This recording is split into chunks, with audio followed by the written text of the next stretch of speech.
So, turuan ko kayo kung paano gumawa ng eucalyptus made from fuzzy wire. Ito.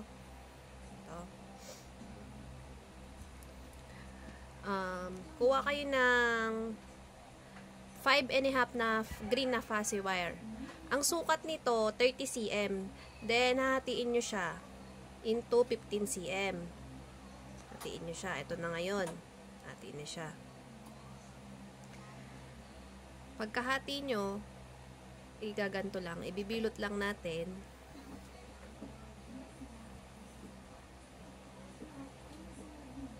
Yan. Tapos, shoot nyo sa gitna. Then, hatak. Yan. Ganyan dapat yung magiging kalalabasan. Medyo light yung ginamit ko para dito sa ibabaw. Para medyo, wala lang. Para sa akin, realistic tignan eh. Yan. Etong eucalyptus, ginagamit siya as peelers pag gumagawa kayo ng bouquet. Kasi mas magandang tignan yung mga bouquet natin pag maraming peelers. Pag may mga peelers para matakpan yung mga sumpa-sumpa. Charis. Ito. Ganyan lang. Ganyan. Then, sunod naman natin yung 6 na dark green. Moss green ata to. Hindi ko sure. Basta nag-order na lang ako. Maganda rin naman yung kulay niya. Magtira kayo ng konti para pag ikakabit nyo na siya sa stick, may mahahawakan pa kayo. May mapaglalagyan pa kayo para makakapitan. Ganon. Ganyan.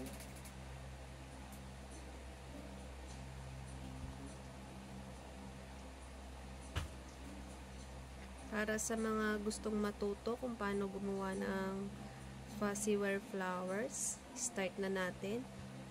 Start na tayo mag-tutorial. Para sa mga nanay na kagaya kong gusto rin magka-extra income at makatulong sa asawa nila.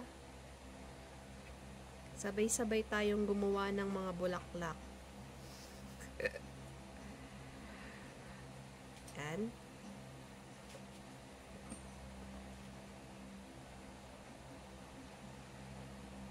Ganyan lang hanggang matapos natin yung 4½ na fuzzy wire.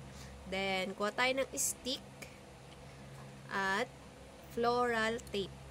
Hatakin nyo siya para magkaroon ng dikit. Kasi pag di nyo siya hinatak, naku, walang dikit yan. Useless. Ayan. Then, lagay natin yung 3 light green. Una muna yung isa sa ibabaw. Oh. Hindi na gumagana. Baka wala ng battery po yan. Then, yung isa pa. Ayan.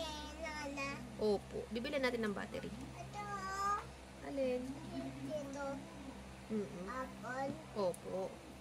Sunod natin yung dark moss green ata. Pero maganda yung kulay niya. Ayan. Ganyan lang.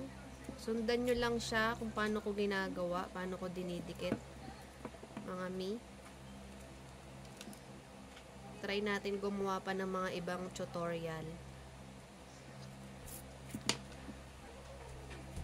Ibang klase ng bulaklak using fuzzy wire. Next time, satin naman ang ituturo ko sa inyo. Para sa mga nagtatanong sa akin kung para sa mga gustong matuto, nagtatanong sa akin. Oh, grabe, ubo ng bunso ko ah. Wait lang po, matatapos si mama. Ayan, ganyan nyo lang siya. Pagkatapos natin siyang i-tape,